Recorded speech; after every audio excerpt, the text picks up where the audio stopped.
नमः श्रीवर्धमानाय निर्धूतकलिलात्मने सालोकानां त्रिलोकानां यद्विद्यादर्पणायते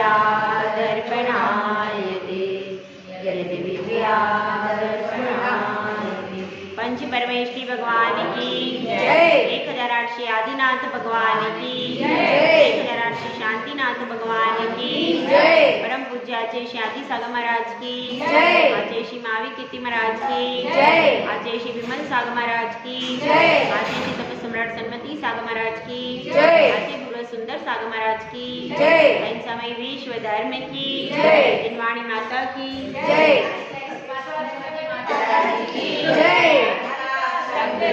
जय। हम सब यहाँ आचार्य समंतवद कर रत्नकरण श्रावकाचार्य का स्वाध्याय कर रहे हैं। इस ग्रंथ में आचार्य श्री समंतभद्र स्वामी ने श्रावक के आचार विचार का वर्णन किया। सम्यक ज्ञानाधिकार चल रहा है उसमें कि एक जीव को ज्ञान प्राप्त करना जरूरी है कि नहीं? बहुत जरूरी। यदि ज्ञान प्राप्त कर लेता है तो ही उसका सम्मान होता। ज्ञान प्राप्त करने वाले बहुत सारे जीव, ज्ञान प्राप्त करने वाले जीव इस संसार में कितने? बहुत सारे जीव हैं जो ज्ञान को प्राप्त करते हैं, लेकिन सम्यक ज्ञान को प्राप्त करने वाले जीव कितने हैं? कम हैं। बहुत कम हैं जो कि सम्यक ज्ञान को प्राप्त करते हैं। महत्व ज्ञान का नहीं है, महत्व सम्यक ज्ञान का। यहाँ पर जो भी चर्चा चल रही है, जो भी भेद बताए जा रहे हैं, वे सम्यक ज्ञान को बताए जा रहे हैं। ज्ञान को प्राप्त करने वाले लोक में जितने जीव है ना, सबको मिनिमम शुद्ध ज्ञान तो है। एक निगोदिया जीव को भी लब्ध अक्षर का अनंतमा भाग ज्ञान है। छोटे से छोटे जीव को भी मति शुद्ध ज्ञान तो है। ऐसा कोई भी संसार में जीव नहीं है जिसको मति शुद्ध ज्ञान न हो। यानी ज्ञान तो सबके पास है। फिर यहाँ पर सम्यक ज्ञान की चर्चा अलग से क्यों की? इसलिए की कि वह ज्ञान आपका मोक्ष मार्ग के लिए कारणभूत नहीं, क्योंकि उसके साथ समीचीन श्रद्धा नहीं। वह सिर्फ धन कमाने के लिए है, विषय भोगों की सामग्री जुटाने के लिए है, मकान आदि बनाने के लिए है, और आवागमन के साधनों को उपलब्ध कराने के लिए है, प्रचार प्रसार के लिए, मतलब जितनी भी लौकिक चीजें हैं उनको प्राप्त कराने के लिए वह ज्ञान है। और वह ज्ञान कब तक रहता है? केवल इस पर्याय में उपलब्ध कराता है। उसके बाद दूसरे पर्याय में फिर दोबारा पुरुषार्थ करो और दोबारा वो ज्ञान प्राप्त होता है। इस भव के अंत तक ही वह ज्ञान रहता है और वह संसार का ही कारण है। कितना ही आज आप लौकिक ज्ञान के लिए कितना पैसा खर्च करते हैं बताइए। एक बेटी को इंजीनियरिंग पढ़ाया, कितना खर्चा लगा होगा? लाखों। कितना? कुछ अंदाजा? 5 लाख, 6 लाख, 15 लाख। 5, 6, 15 तक अपन किसके लिए प्रयास करते हैं? एक लौकिक व्यक्ति को पढ़ाने के लिए 15 लाख कम से कम खर्च करते हैं। उससे क्या मिलता है? सिर्फ संसार के विषय भोगों की सामग्री मिलती है, और फिर बाद में यदि बीच में मृत्यु हो जाए, बीच में कोई संकट उत्पन्न हो जाए, तो वह सारी सामग्री भी खत्म हो जाए। होती है कि नहीं? जो आपने बैलेंस उसमें लगाया वो वापस लौट के आएगा, इसकी कोई गारंटी है क्या? नहीं है। लेकिन एक बार आप सम्यक ज्ञानी बन गए तो फिर उसके बाद आपका संसार कम हो जाएगा और फिर आपको लौकिक सुखों की सामग्री हर भाव में मिलती रहेगी, गारंटी है। क्यों? क्योंकि जिसको सम्यक दर्शन प्राप्त हो जाता है वह फिर दुर्गति में नहीं जाता। ये गाथा आपने पढ़ी कि नहीं?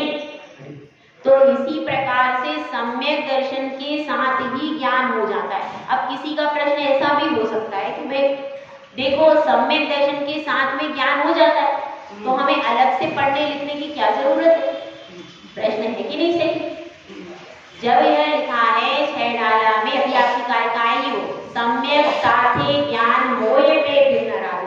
जब सम्यक दर्शन के साथ में ज्ञान प्राप्त हो जाएगा तो हमें ज्ञान के लिए पुरुषार्थ क्यों करना? सम्यक दर्शन के लिए पुरुषार्थ करें, सही है कि नहीं? जो स्त्री पति की अनुगामिनी होती है तो वह किसके लिए पुरुषार्थ करेगी? पति अच्छा होना चाहिए। अगर पति अच्छा होगा स्त्री अपने आप सद्गुणी हो जाएगी, ऐसा ही है ना? तो अब यहाँ पर प्रश्न यह है कि सम्यक ज्ञान के लिए पुरुषार्थ क्यों किया जाए जबकि वह सम्यक दर्शन का अनुगामी? हाँ भाई, उत्तर बताओ, क्यों पुरुषार्थ किया जाए सम्यक ज्ञान के लिए?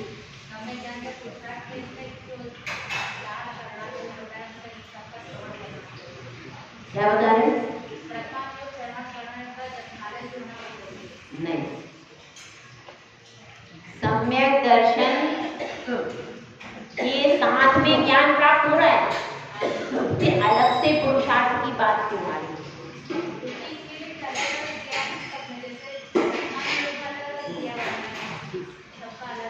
और कोई बताएगा?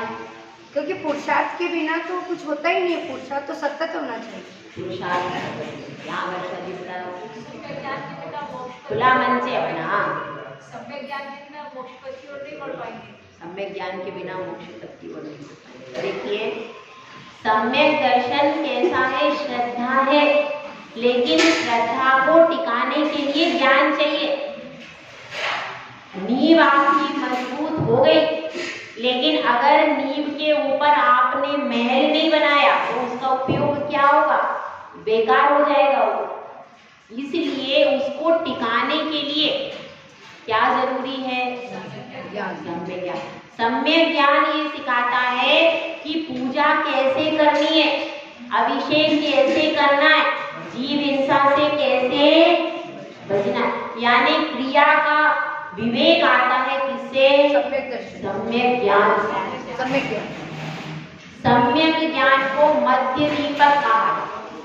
मध्य दीपक मतलब एक तरफ तो वो समीचीन श्रद्धा को संभालता है और एक तरफ सम्यक चारित्र को संभालता है। यदि ज्ञान बिल्कुल भी नहीं है तो आप यहाँ अभिषेक करने आए, कोई आपसे कह देगा अरे ये तो सब अच्छा नहीं है, इसमें हिंसा होती है, चलो ये सब छोड़ो, अभिषेक करना व्यर्थ है, पूजा पाठ करना व्यर्थ है, केवल आत्मा का ध्यान करो, उससे मोक्ष की प्राप्ति होती है। आपको मालूम नहीं, पहले निर्ग्रंथ मुनिराज जंगल में जाते थे, ध्यान करते थे, मोक्ष हो जाता था। वो मुनिराज ने कब पूजा करी, कब अभिषेक करा? आत्मा का ध्यान करो। अब आप क्या करोगे? अगर ज्ञान नहीं होगा तो भटक जाओगे। जिसको ज्ञान नहीं है वो फिर उसके दिमाग में कीड़ा तो आ गया। बात तो सही है, बात तो सही है। मुनिराज ने जंगल में गए थे, ध्यान किया, तीर्थंकर भी दीक्षा लेके जंगल में जाते हैं, ध्यान करते हैं और मोक्ष हो जाता है। बात तो सही है ना?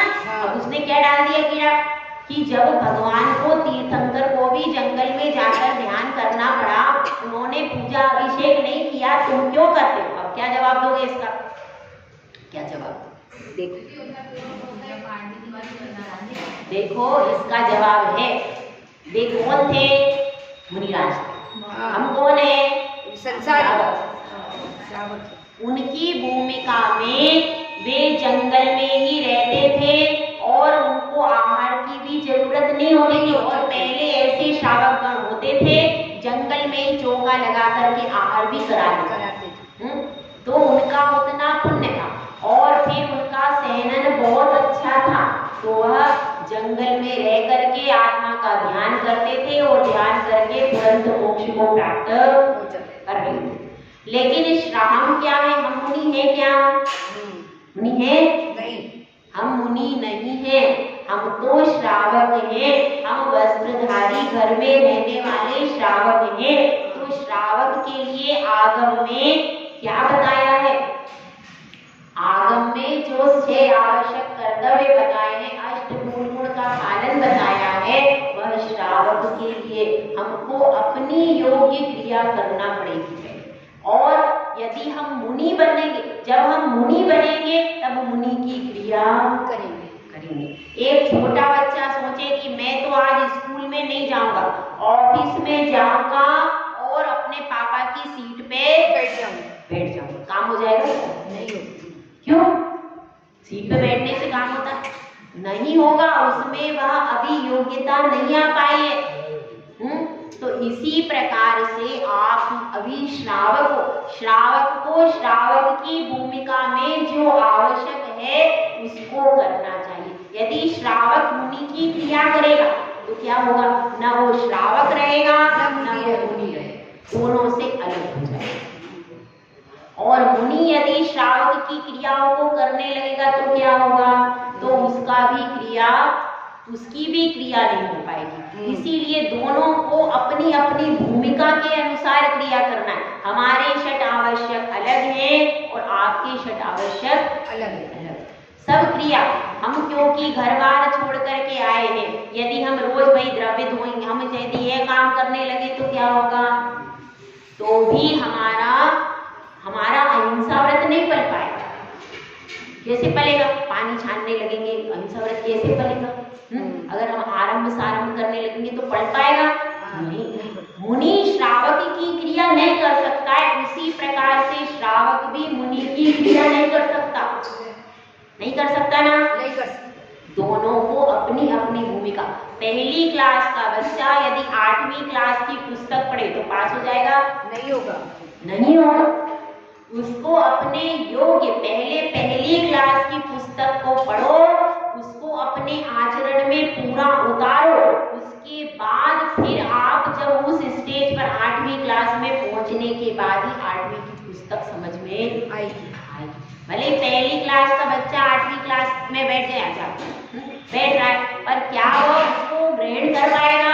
नहीं कर पाएगा। इसीलिए समझना, कोई कितना ही भटकाए तो कहना भैया हम श्रावक हैं, हमको अपने योग्य क्रिया को करना चाहिए। इसलिए तो ज्ञान हमें सिखा देता कि हमको अपनी क्रिया को छोड़ना, किसी के कहने से क्रिया को नहीं छोड़ना। और अपने को आगम का ज्ञान होगा तब हम, कोई अगर कहता है तो भी हमें आगम का ज्ञान है तो हम बता सकते हैं कि इस शास्त्र में यह क्रिया लिखी गई है, इसलिए हम आगम के अनुसार क्रिया कर रहे हैं और हमको स्वयं भी विश्वास होता है। ज्ञान के द्वारा स्वयं पर विश्वास बनता है। आत्मविश्वास कब आता है? एक लौकिक व्यक्ति जब डॉक्टर बन जाता है तो उसका कॉन्फिडेंस बढ़ता है कि नहीं? बढ़ जाता है। डॉक्टर बन जाता है, इंजीनियर बन जाता है, कोई पर्टिकुलर पोस्ट पर पहुंचने के बाद उसका कॉन्फिडेंस बढ़ जाता है। एक बहू यदि बहुत अच्छे से रसोई बनाना जानती है, सब कार्य को अच्छे से करना जानती है, तो वह अपने घर में कॉन्फिडेंट रूप से रहेगी, आराम से। और जिसको कुछ नहीं आता है तो कैसी उसकी ढिलर मेरा नहीं थी, कहीं मोबाइल में देखेगी हाँ क्या बनाना है, कहीं अपनी मम्मी से पूछेगी, और थोड़ा बहुत सास से पढ़ती होगी तो सास से पूछ लेगी, नहीं तो अपनी सहेलियों से पूछेगी। हर चीज में कैसी रहेगी? क्योंकि उसको कुछ बनाना नहीं आता। तो जिसको नहीं आता है तब तक उसका दिमाग स्थिर नहीं रहता। तो इसलिए क्या है, अपने को पहले हर क्रिया सीखो, लेकिन यह क्रिया हम क्यों करें यह कौन बताएगा? सब में ज्ञान बताएगा कि आपको अभिषेक क्यों करना चाहिए, पूजा क्यों करना चाहिए, आहार क्यों देना चाहिए। इस क्यों का आंसर हमें कहाँ मिलेगा? सम्यक ज्ञान के माध्यम से। श्रद्धा क्या कहेगी? अभिषेक करो, पूजा करो, भगवान की भक्ति करो, ये क्या कहेगी? ये श्रद्धा कहेगी। श्रद्धा में प्रश्न नहीं होते कभी। यदि श्रद्धा में प्रश्न उत्पन्न हो जाए तो श्रद्धा तो भक्ति हो ही नहीं सकती। हे भगवान आप महान हो, हे भगवान आप अनंत गुण के धारी हो। आप उसमें प्रश्न क्यों अनंत गुण के धारी हो? श्रद्धा में, भक्ति में प्रश्न नहीं होते और सम्यक ज्ञान में ज्ञान में प्रश्न होते। प्रश्न हमेशा ज्ञान में होते। सम्यक श्रद्धा में, श्रद्धा तो सिर्फ बस हाथ जोड़ दिया, भगवान आप हमारे देवता हो, खत्म हो गया। अब फिर हम कोई परीक्षा करें कि हाँ भगवान कैसे होते हैं, वीतरागी सर्वज्ञ वेदोपदेशी होते, स्वरूप को जान लिया, श्रद्धा हो गई। अब इस श्रद्धा में अगर कोई वीतरागता पर प्रश्न उठा देता है तो आपके पास समाधान होना चाहिए कि भगवान वीतरागी हैं तो क्यों है? क्योंकि उन्होंने 10वें गुण स्थान तक मोहनी कर्म रहता है उसका नाश कर दिया, इसलिए वो वीतरागी। उनकी मूर्ति को आप देखो, राग की जितनी सामग्री होती है उनमें से एक भी सामग्री उनके पास में नहीं है, ना उनके पास में घर है, पत्नी है, कुछ दिख रहा है साथ में, आभूषण नहीं है, वस्त्र नहीं, राग के जितने भी साधन है उनके पास नहीं है। द्वेष की भी सामग्री होती है, भ्रकुटियां चढ़ी हुई होती है, आंखें फैली हुई होती है, ना उनके पास द्वेष के विकार है, ना द्वेष की कोई सामग्री है कि कोई त्रिशूल लेकर किसी को मार रहे, ये द्वेष की सामग्री। उनके पास राग द्वेष की कोई सामग्री नहीं है, इसीलिए हमारे भगवान की प्रतिमा स्वयं आप देख लीजिए, इससे वीतरागता झलकती है कि नहीं? तो यह कौन सिखाएगा? यह ज्ञान सिखाएगा, कोई दूसरा। जब तक आपके पास समीचीन श्रद्धा, तो बस जो आगम में लिखा है, आगम में लिखा है कि भगवान का अभिषेक करना चाहिए तो श्रद्धावान श्रावक करेगा, लेकिन वह दूसरे यदि प्रश्न करते हैं तो सम्यक ज्ञानी श्रावक ही उत्तर दे पाएगा, सम्यक श्रद्धा वाला उत्तर नहीं दे पाएगा। इसलिए कह रहे हैं कि आप सम्यक श्रद्धान भी रखो, सम्यक ज्ञान भी प्राप्त करो। अगर आपको आगम की हर क्रिया के बारे में आगम में पता है कि यह क्रिया का वर्णन यहाँ पर इन आचार्य द्वारा किया गया, तो क्या होगा उससे फायदा? उससे यह आपको जिंदगी भर कोई भटका नहीं पाएगा और आप कॉन्फिडेंट रहो कि हम जो कर रहे हैं सही है, हम सही रास्ते पर चल रहे हैं, हमको पता है।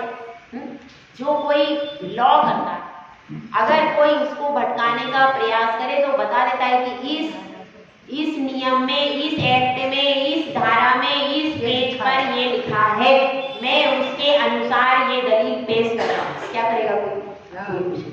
और यदि वह प्रूफ नहीं कर पाता, एक्ट नहीं बता पाता, धारा नहीं बता पाता, तो क्या हो जाता है?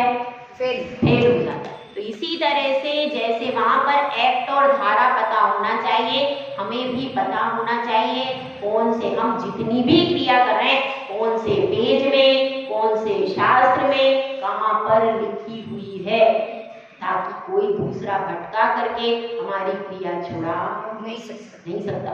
और हमारे बच्चों को भी हम जवाब दे पाए। क्या है, दिन भर मंदिर में बैठी रहती है तो उनको जवाब दिया जा सके कि हम पूजा करते हैं तो क्यों करते हैं, अभिषेक करते हैं तो क्यों करते हैं, आहार देते हैं तो क्यों देते हैं। इन सारी प्रक्रियाओं का भी, इन सारे प्रश्नों का समाधान भी इसी शास्त्र में है। इसी शास्त्र में यह भी लिखा है पूजा क्यों करनी चाहिए, दान क्यों देना चाहिए, सारी चीजें, भक्ति क्यों करना चाहिए, सारी क्रियाएं इसमें भी लिखी हुई। श्रावक की क्रियाओं का वर्णन भी है, चारित्र का वर्णन भी है, और सब कुछ सम्यक ज्ञान का। इसीलिए सम्यक ज्ञान कैसा है? मध्य दीपक। सम्यक दर्शन है आदि दीपक। आदि दीपक मतलब शुरू में है और बाकी के दोनों प्रकार पीछे भी प्रकाशित कर रहा है। वह सम्यक दर्शन रूपी दीपक शुरू में रहता है, लेकिन सम्यक ज्ञान को भी प्रकाशित करता है और सम्यक चारित्र को भी प्रकाशित करता है। सम्यक ज्ञान मध्य दीपक, जो इधर सम्यक श्रद्धा को प्रकाशित कर रहा है और बाद में सम्यक चारित्र को भी प्रकाशित कर रहा है। ठीक है। और सम्यक चारित्र अंत दीपक, वह अंत में जरूर है, लेकिन उसके साथ में सम्यक श्रद्धा भी है और सम्यक ज्ञान भी समाहित। तब जाकर के जब तीनों मिल जाते हैं तब जाकर के आपको सम्यक चारित्र का मूल फल मिलता है। तीनों के मिलने पर ही कार्य होगा। मोक्ष की सिद्धि कब होगी? जब सम्यक दर्शन, सम्यक ज्ञान और सम्यक चारित्र तीनों जब मिल जाएंगे तब रत्नत्रय होगा और उस रत्नत्रय से फिर मोक्ष की सिद्धि होगी। अकेली श्रद्धा भी कार्यकारी, अकेला ज्ञान भी कार्यकारी और अकेला चारित्र भी, तीनों को मिलाने की जरूरत। तो अब अपना विषय चल रहा है इसमें सम्यक ज्ञान। सम्यक ज्ञान में दो अनुयोगों का कथन हुआ था। कौन सा? प्रथमान योग और करणान योग का प्रकरण हो गया। अब बात चल रही है किसकी? चरणान योग। तो एक छोटी सी कथा के माध्यम से समझने का प्रयास करते हैं। एक मोर था, बहुत सुंदर मोर था, और वर्षा काल आया तो अपने पंखों को फैला करके जोर से नाचने लगा। बहुत खुश हुआ। और उसके साथ में एक बगुला भी था। अब बगुला आया। अब मोर सोचता है कि मैं कितना सुंदर हूँ, मेरी गर्दन कितनी सुंदर है, मेरी कलगी कितनी सुंदर है। किसी भी पशु के सिर पे कलगी नहीं है, मेरे सिर पर अपने आप नेचुरल ताज है कि नहीं? नेचुरल मेरे पास ताज है और मैं राज पक्षी हूँ, कितना मैं सुंदर हूँ। बहुत अपने भूल रहा था अपने आप में। फिर अचानक उसकी नजर उसके पैरों पर चली जाती है।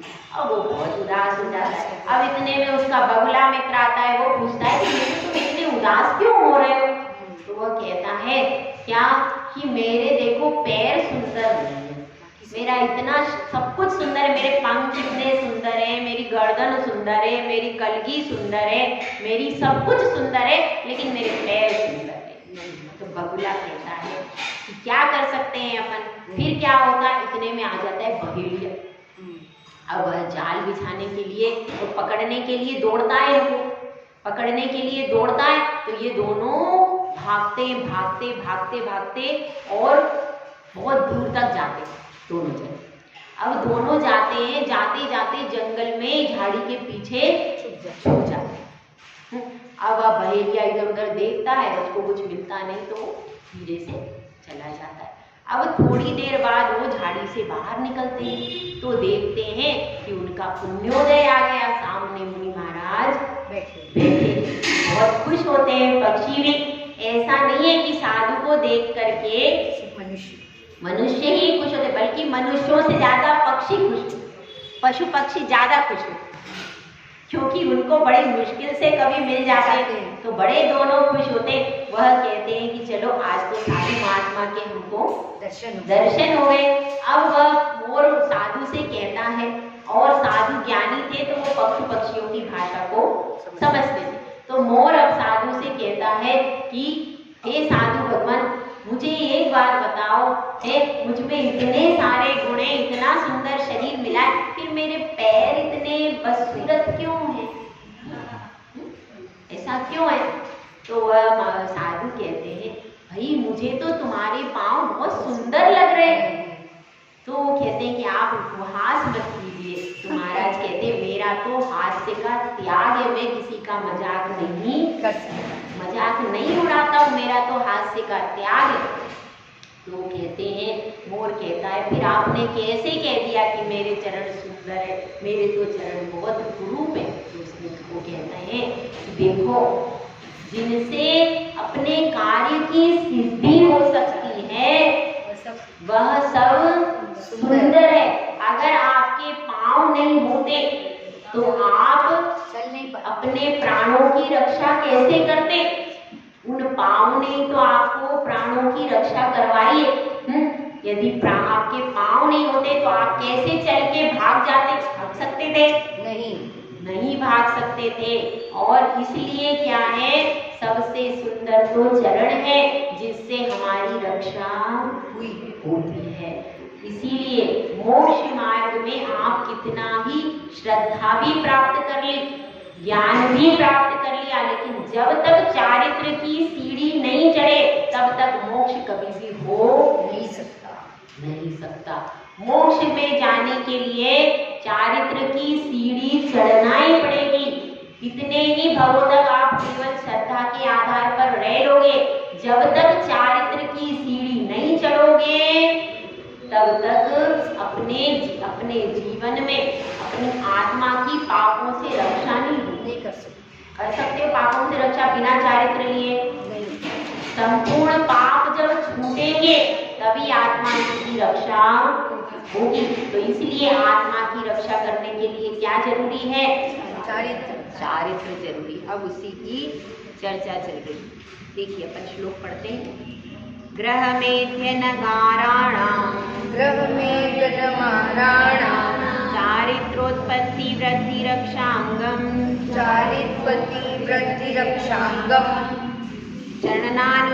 चरणानुयोग समयं सम्यक् ज्ञानं विजानाति। ग्रह मेध्य नगाराणां, घर के बीच में, अगाराणां यानी जो घर में रहते हैं उनको क्या कहते हैं? अगारी। अगारी मतलब कौन? गृहस्थ। और अनगारी मतलब साधु, जो घर में नहीं रहते, जिनका घर का त्याग है। तो जो घर में रहते हैं उनकी क्या संज्ञा दी है? अगारी, आगार। चारित्रोत्पत्ति, उनके चारित्र की उत्पत्ति, वृद्धि और रक्षांग, रक्षा के लिए किसमें आती है ये सब चीजें? चारित्र की उत्पत्ति, चारित्र की वृद्धि और चारित्र की रक्षा किसमें आती है? चरणानुयोग। चरणानुयोग में आती है। और इसको कौन जानता है? इसको सम्यक ज्ञान जानता है। सम्यक ज्ञान बताता है कि चारित्र की उत्पत्ति कैसे होती है, वृद्धि कैसे होती है, और वृद्धि होने के बाद उसकी रक्षा भी करनी पड़ती है। आपका बेटा होता है, बेटे को जन्म देके बस काम हो जाता है? काम हो जाता है? बेटे को सिर्फ पुत्र रत्न उत्पन्न हो जाता है, काम हो जाता है? नहीं होता। वो फिर उसको क्या करो? फिर उसको बड़ा करो। बड़ा करते करते फिर उसकी रक्षा करनी पड़ती है। कहीं इधर उधर कहीं चला जाए, कोई परेशान नहीं करे, और फिर व्यसनों में नहीं फंस जाए। सारी रक्षा उसकी करनी पड़ती है कि नहीं? पूरी रक्षा करनी पड़ती है। कब तक? पूरी जिंदगी। आप फ्री नहीं होते हो क्या? पूरी जिंदगी उस बच्चे की रक्षा करनी पड़ती है। बीमार हो जाए तो सेवा करनी पड़ती है। और धन के द्वारा, तन मन धन के द्वारा जिस प्रकार से एक रत्न को लाते हो, उसकी रक्षा तो बहुत सरल है। तिजोरी में बंद कर दो, बैंक में रख दो। लेकिन पुत्र रत्न और कन्या रत्न बहुत कठिन काम है।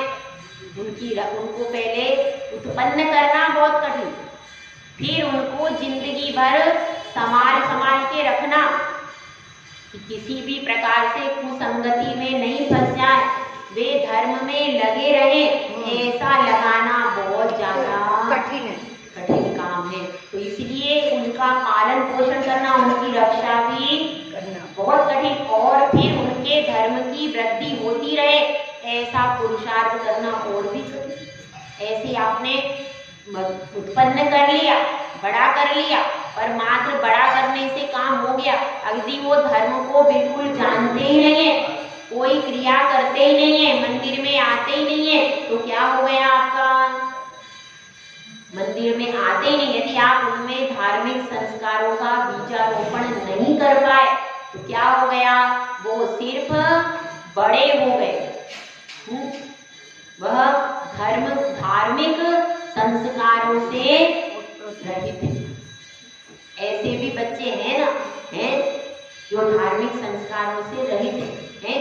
तो इस तरह से सबसे कठिन है कि उनमें धार्मिक संस्कार पूरी जिंदगी रहे, ऐसा पुत्र, ऐसी कन्या उत्पन्न करना कठिन है कि नहीं? कठिन, बहुत कठिन। उससे भी ज्यादा कठिन है। कदाचित आप ऐसी कन्या और पुत्र की उत्पत्ति भी कर लो, उसको संस्कार भी दे दो, ऐसी सुयोग्य बहू भी ले आओ, ऐसा सुयोग्य दामाद भी ढूंढ लो। वैसे तो ये सब भी बहुत दुर्लभ है आज की डेट में, पर ऐसा दुर्लभतम चीज मिल भी जाए उससे भी कई गुना दुर्लभ है कि आप अपने जीवन में चारित्र की उत्पत्ति कर लो और उस चारित्र को वर्धमान करते जाओ, बढ़ाते जाओ और उसकी जीवन भर रक्षा कर पाओ। ये और भी ज्यादा दुर्लभ चीज है। तो इसी बात को यहाँ पर बता रहे हैं कि चरण का बहुत महत्व है। जब तक हम चलते नहीं तो मंदिर तक आ नहीं सकते। आ सकते हैं बिना चले? बिना चले लौकिक कार्य भी बिना चले हो सकते हैं क्या? नहीं हो सकते। नहीं हो सकते। ऑफिस जाना है, दुकान जाना है, स्कूल जाना है तो पैरों से चलना पड़ेगा। जिनके पैर नहीं होते वो पराधीन होते हैं कि नहीं? होते। पाँव सबसे ज्यादा महत्वपूर्ण है। यदि किसी के पैर खराब हो जाए तो फिर वो वहीं पर रह जाएगा, वो कभी भी जिंदगी में आगे नहीं बढ़ पाएगा। इसीलिए यहाँ पर बताया है कि आपके चारित्र की उत्पत्ति, वृद्धि और रक्षा, ये तीनों चीजों का ज्ञान कौन कराता है? चरणान योग कराता है। इसलिए वह बहुत महत्वपूर्ण है। अब अपन देखते हैं द्रव्यान योग के बारे में बताया। चरणान योग के ग्रंथ कौन कौन से हैं? सबसे पहले मूलाचार, मुनियों के लिए भी है ना, मुनियों के लिए ग्रंथ है आचार सार, मूलाचार, ये मुनियों के लिए ग्रंथ। भगवती आराधना तो समाधि मरण का प्रतीक है, ठीक है। मूलाचार और आचार सार ये मुनियों के लिए। उसके बाद श्रावकों के लिए है वसुनंदी श्रावकाचार, रत्नकरण श्रावकाचार, रयण सार, पुरुषार्थ सिद्धि उपाय, रत्नकरण श्रावकाचार और पुरुषार्थ सिद्धि उपाय।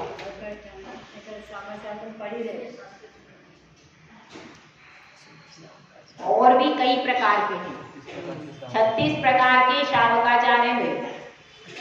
36 प्रकार के श्रावकाचार्य मुख्य रूप से यही आजकल ज्यादा प्रचलित है और पढ़े जाते हैं, ये सब हुई। अब द्रव्यान योग का लक्षण देखते हैं, क्योंकि देखो सब कुछ हमने पढ़ लिया, लेकिन कौन सी ऐसी चीज है जो शाश्वत रहने वाली, हमेशा रहने वाली है, इसका ज्ञान कौन कराता है?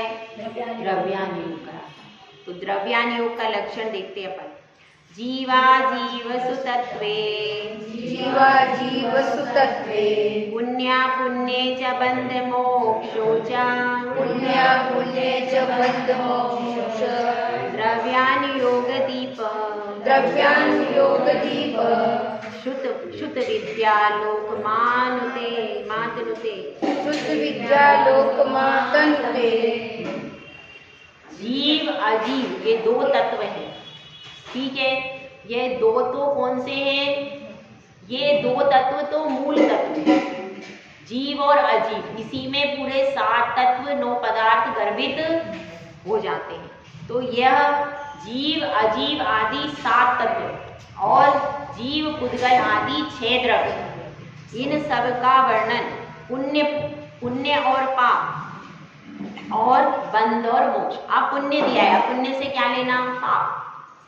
पुण्य अपुण्य दिया, पुण्य मतलब पुण्य हो गया, अपुण्य में पाप हो गया। और बंध और मोक्ष, इनको इसमें किसमें आता है? यह द्रव्यान योग में आते हैं। द्रव्यान योग में यह बताया जाता है कि आप एक शाश्वत ज्ञान स्वभावी आत्मा हो। अन्य द्रव्य आपसे अत्यंत अत्यंत भिन्न है। अन्य द्रव्यों का स्वरूप क्या है और मेरा स्वरूप क्या है, इसको कौन बताएगा? द्रव्यान योग बताएगा कि आपका स्वरूप कैसा है और अन्य द्रव्यों का स्वरूप, सारे द्रव्यों का स्वरूप बताया जाता है। और फिर उसमें यह बताया जाता है, अब आप देखिए आप में यह गुणधर्म नहीं है, आपका स्वभाव अलग है, इनका स्वभाव अलग है। आप में चेतना शक्ति है, अन्य किसी द्रव्य में चेतना शक्ति नहीं है। यह सारा स्वरूप किसमें बताते हैं? द्रव्यानुयोग। यदि आपको द्रव्यानुयोग का अध्ययन नहीं है तो क्या परेशानी आएगी? यह परेशानी आएगी जैसे कि दूध में घी है, दूध में घी है, यदि आपको यह नहीं पता है तो आप घी को प्राप्त भी नहीं कर पाओगे। कर लोगे क्या? नहीं। जब आपको पता नहीं, यानी द्रव्यानुयोग यह बताता है कि दूध में घी है, लेकिन उसकी प्रोसीजर कैसे होगी? वो प्रोसीजर चरणानुयोग करेगा। द्रव्यानुयोग सिर्फ इतना ही बताएगा, दूध में घी है, आत्मा में ज्ञान दर्शन है, आत्मा में रत्नत्रय है, आत्मा की पहचान करो, स्वयं को ज्ञाता दृष्टा रूप स्वभाव का मानो। अपने स्वभाव का पूरा वर्णन किसमें आता है? द्रव्यानुयोग। और केवल जीव तत्व के ही स्वभाव का वर्णन नहीं आता, 6 द्रव्यों का, पंचास्तिकाय का, सब द्रव्यों से अपने आप को अलग अलग जानो। अभी हम लोग पंचास्तिकाय का दोपहर में स्वाध्याय कर रहे हैं 3 बजे से, उसमें हर द्रव्य का वर्णन बहुत विशेष दिया है, लेकिन वर्णन करने के बाद में एक लाइन यह लिख दी कि यह सब केवल जानने योग्य है। जान लो, जानने के बाद जो अपना है वह तो केवल अपनी ज्ञान स्वभावी आत्मा ही अपनी है। इनमें से एक भी द्रव्य तुम्हारा 3 काल में भी नहीं होगा। तो उसमें द्रव्यानुयोग में यही बताया जाता है, पहले सारा वर्णन करके बताया जाता है और उसके बाद फिर अपना क्या है, पराया क्या है, यह सारा, मतलब द्रव्यानुयोग पढ़ने के बाद आपको क्या मिलता है? आपको अपनी वस्तु कौन सी है यह ज्ञान होता है द्रव्यानुयोग के द्वारा। अपनी ऐसी वस्तु कौन सी है जो सर्वकाल में, सर्व धर्म में, हर प्रकार की परिस्थिति में आपकी ही रहती है, कभी भी किसी दूसरे की नहीं हो सकती। वो जो चीज है जो हर काल में, हर परिस्थिति में, हर समय में आपकी ही रहती है, वो चीज क्या है? वो चीज आपकी अपनी जीव तत्व है, आपकी आत्मा है। यह बताता कौन है? यह द्रव्यानुयोग सिखाता है आपको। तो यदि द्रव्यानुयोग का भी ज्ञान नहीं है तो आपको इससे, द्रव्यानुयोग से क्या मिलता है? चरणानुयोग से तो पूरी प्रोसेस पता चलती है, लेकिन द्रव्यानुयोग से आपको क्या मिलता है? आपको पता चलता है कि मेरा स्वभाव कैसा है, अपना स्वभाव पता चलता है, अन्य द्रव्यों का भी पता चलता है और अपना भी पता चलता है। तो उसके माध्यम से हम दृढ़ होते हैं कि भाई छूटना तो सब है। हमारे अंदर ये श्रद्धान उत्पन्न हो जाता है, भैया मेरी तो केवल मेरी आत्मा, मेरी चेतन आत्मा ही मेरी है, बाकी इनमें से एक चीज भी जब मेरी है नहीं तो किसी का वियोग हो जाए, किसी का मरण हो जाए, किसी का जन्म हो जाए, कोई व्यापार में लाभ हो जाए, तो ये सब आज है कल नहीं, भले ही लाभ हो, हानि हो, सुख हो, दुख हो, संयोग हो, वियोग हो, ये इनमें से एक भी चीज मेरी है ही नहीं। तो 10 लाख मिले तो भी क्या है और 1 मिले तो भी क्या है? जाने वाला तो कुछ भी है नहीं। तो समता आती है, समता आती है। किसने यह द्रव्यानुयोग का आश्रय लेकर आत्मकल्याण किया, यह बताता है प्रथमानुयोग। और करणानुयोग में यह बताते हैं कि इन द्रव्यों में कैसे कैसे अंतरंग की परिणति होती है इस जीव की। उन अंतरंग परिणतियों को बताता है करणानुयोग। और उसके बाद चरणानुयोग से आपको आगे बढ़ने की प्रेरणा मिलती है कि भाई रुको मत, आगे बढ़ो। जब आपने जान लिया कि दूध में घी है तो दूध को तपाना कब शुरू करोगे? हाँ, कब शुरू करोगे? संगीता हाँ, साधना जी कब शुरू करोगी साधना? हैं? दूध मिल गया आपको? दूध है? हाँ, दूध आपके पास में है? बहुत कठिन है। अब दूध को तपाओ और घी निकाल लो। घर में तो तुम फटफट कर लेते, यहाँ पे इतनी देर लगाती हो, इतना सोचते हो। घर में तो जैसे ही आए मलाई वैसे ही अपन करकुरा के छुट्टी कर देते हैं। और यहाँ के दूध को पता तपा नहीं रहे, यहाँ के दूध को कब तपाओगे बताओ? हाँ, यहाँ के दूध को भी तपाने का पुरुषार्थ धीरे धीरे शुरू करना चाहिए, यही बात यहाँ पर बता रहे हैं। तो यह 4 अनुयोग हैं। और अब एक छोटी सी बात आपसे करती हूँ, 4 अनुयोगों को एक साथ एक उदाहरण के द्वारा घटित करके बता। देखिए, एक माँ थी, वह अपने बच्चे के साथ में जा रही थी, कहाँ पर? मंदिर में। जैसे वर्षा जी लेके आती है ना वो छोटी पोती, छोटी 1-2 साल की वो बच्चा था छोटा। अब वो लेकर के कहाँ आई? मंदिर में लेकर के। अब वह मंदिर में लेकर के आई माँ, तो बच्चा गिर गया। अब वो गिर गया तो क्या करेगा? रोएगा। तो बच्चा क्या करने लगा? जोर जोर से रोने लगा। अब उसको चुप करा तो क्या कहा माँ ने? देखो, दीदी भी तो कल गिर गई थी, दीदी तो नहीं रोई, उसके तो इतनी चोट लगी, फिर भी दीदी नहीं रोई, तुम क्यों रोते हो? मतलब देखो, 63 शलाका पुरुष थे, तीर्थंकर थे, सबके चरित्र को पढ़ो।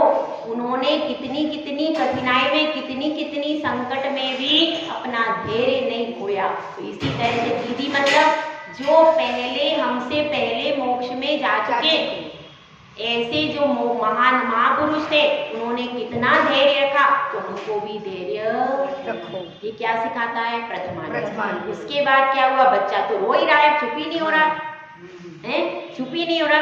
अब क्या बोलते हैं उसको? दूसरे अनुयोग से समझाते। क्या? देखो, तुमने कल दीदी को चिढ़ाया था, बच्चों को मारा था, इसलिए क्या हो गया? इसलिए आज तुम गिर गए। ये क्या है? करना नहीं होता कि कर्म जैसा कर्म करेंगे वैसा फल मिलेगा। तुमने कल दीदी को चिढ़ाया था, बच्चों को मारा था, तो आज क्या हो गया? आज गिर गए, खुद गिर गए। तो इसलिए क्या करना चाहिए? अब यहाँ पर क्या समझाया? करना नहीं हो, जो कर्म करोगे उसका फल तुमको भोगना। इसलिए अच्छे कर्म करो, बुरे कर्म मत करो। ये किस में आएगा? करना नहीं हो। अब क्या कह रहे हैं? देखो, अब ऐसा करना, दीदी को मत चिढ़ाना, बच्चों को नहीं मारना। ये क्या हो गया? चढ़ना नहीं हो।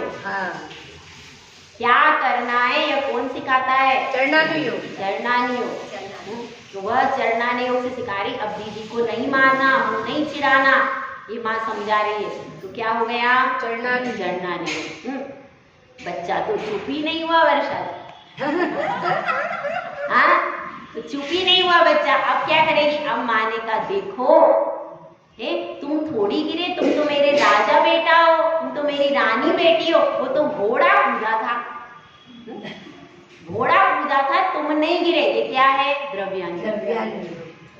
कि भाई देखो, आत्मा तो कभी भी गिरती नहीं है, यह तो शरीर है। आत्मा तो कभी स्पर्श भी नहीं करती, उसमें स्पर्श नहीं होता, उसमें रस नहीं होता, उसमें गंध नहीं होता, उसमें वर्ण नहीं होता। वह तो कैसी अमूर्तिक है।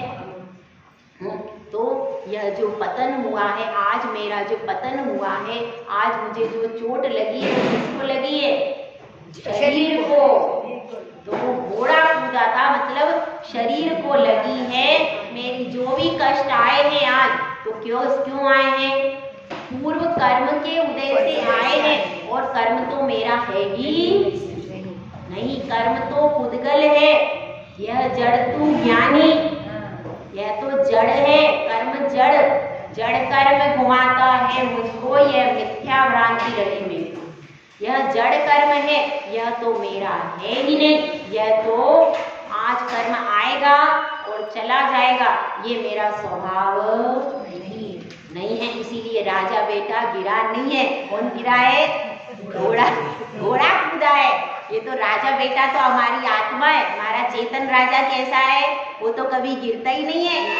वो तो आज जैसे ही शरीर खराब हुआ, उड़ जाता है, बाहर चला शरीर जब तक सही रहता है तभी तक आत्मा इसमें रहेगा, और जैसे ही शरीर डैमेज हो गया तो क्या होगा, इसको छोड़ करके अगली तरफ, शरीर डैमेज होने के बाद इसमें आत्मा रहती है क्या? नहीं, घड़ा फूट जाता है तो पानी पूरा धुल जाता, बिखर जाता है, फिर पानी टूटे हुए घड़े में जैसे पानी नहीं रहता उसी तरह से आत्मा में डैमेज हो जाता है, या आत्मा इसमें से शरीर में डैमेज हो जाता है तो आत्मा इसमें से निकल करके हमेशा के लिए चली जाती है। तो अब ये एक उदाहरण है काहे के लिए, आपको 4 अनुयोगों के बारे में समझाने के लिए। प्रथमानुयोग सिखाता है साहस, धैर्य, संकटों में रक्षा करना। करणानुयोग सिखाता है ऐसे कर्म करो जिनका अशुभ फल न मिले। और 3 लोक में आप कहाँ कहाँ भ्रमण करके आए हो, ये कौन सिखाता है? यह करणानुयोग सिखाता है। 3 लोकों का पूरा वर्णन जिसमें आता है तिलोय परिणति। कल मैंने लिखवाया था, करणानुयोग के लिखवा दिए थे, करणानुयोग के शास्त्र कल लिखवा दिए थे ना, तिलोय परिणति कल लिखवाए थे मैंने। धवला, जय धवला आपने लिखे नहीं मैडम, कल चर्चा ही नहीं आई। कल मैंने करणानुयोग के, प्रथमानुयोग के तो आप जानते हो चरित्र और पुराण, उसके बाद 63 शलाका पुरुषों के जो भी चरित्र, तीर्थंकरों के चरित्र, वो क्या हो गए? प्रथमानुयोग। करणानुयोग में क्या आएगा लिखना है? त्रिलोक सार, तिलोक परिणति, करणानुयोग, तिलोक सार, तिलोक परिणति, तिलोय परिणति, और उसके बाद है कर्मकांड, जीवकांड, षटखंडागम,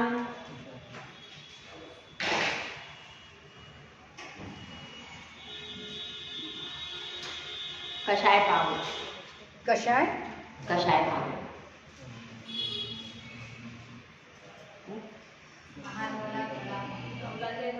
षटखंडागम में आ गया धवला, जय धवला तो टीका है, जय धवला, महाधवला और धवला जो है, ये सब क्या है? ये सब टीका लिखी गई है षटखंडागम के ऊपर। षटखंडागम जो हो गया उसमें सब कुछ आ जाता है। ये वीरसेन स्वामी ने जो टीका लिखी है ना, उसका नाम है धवला।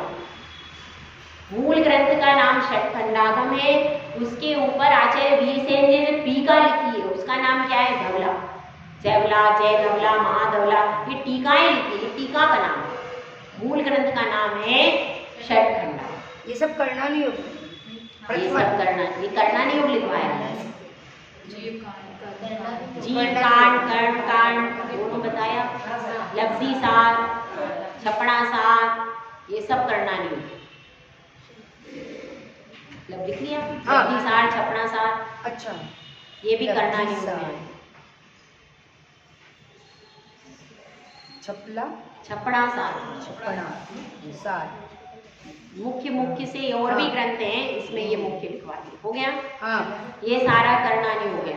उसके बाद क्या है? चरणानुयोग के आपको आज लिखवा दिए ना? हाँ। अब द्रव्यानुयोग के लिखिए। चरणानुयोग की लिखवा दी,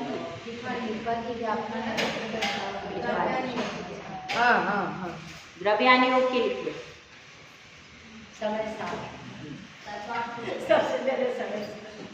तत्वा सूत्र है, समय सार, प्रवचन सार, नियम सार।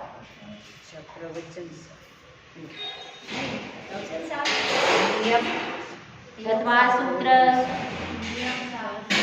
समय सार, प्रवचन सार, नियम सार, अष्टपावड़, और वो तो वो तत्वा सूत्र में सब आ जाएगा उसका। अलग अलग है, मगर उसमें तत्वा सूत्र की जितनी भी टीकाएं लिखी हैं वो उसी में बहुत सारी टीका है। समय सार, तत्वा सूत्र, प्रवचन सार, नियम सार, अष्टपाहु।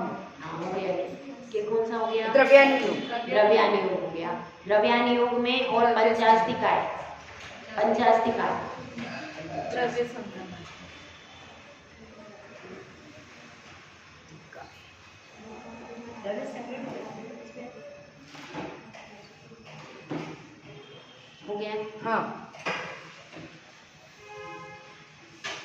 ये द्रव्यानुयोग के ग्रंथ हो गए। हाँ। तो इस तरह से अपने को चारों अनुयोगों का आश्रय लेना, सम्यक ज्ञान को प्राप्त करना है। सम्यक ज्ञान बहुत महत्वपूर्ण है, स्वयं का भी स्थितिकरण करता है और पर का भी स्थितिकरण करने में सबसे ज़्यादा हेल्प अगर होती है तो इसकी सम्यक ज्ञान। और आज की डेट में सम्यक ज्ञान बहुत ज़रूरी है, क्योंकि आपके जो बच्चे हैं उनको आप अगर समझा सकते हो तो सम्यक ज्ञान के द्वारा ही समझा।